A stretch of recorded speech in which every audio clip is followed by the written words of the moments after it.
Hey guys, welcome to the How to PC channel. In this video we will talk about how to download and play Party Quiz on your PC completely for free.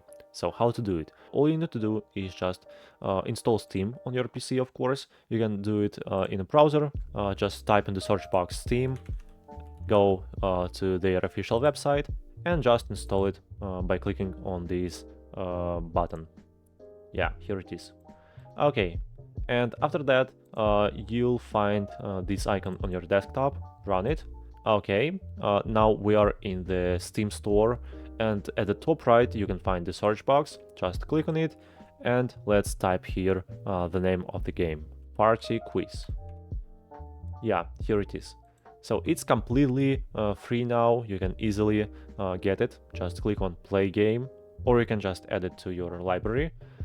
And let's install it. Just click on the install button, and yeah, now I can start playing it. Well, this is how you can easily download and play this game on your PC or laptop. Hope my video was helpful for you. Please subscribe to me and put a like under this video. Thank you so much. Goodbye.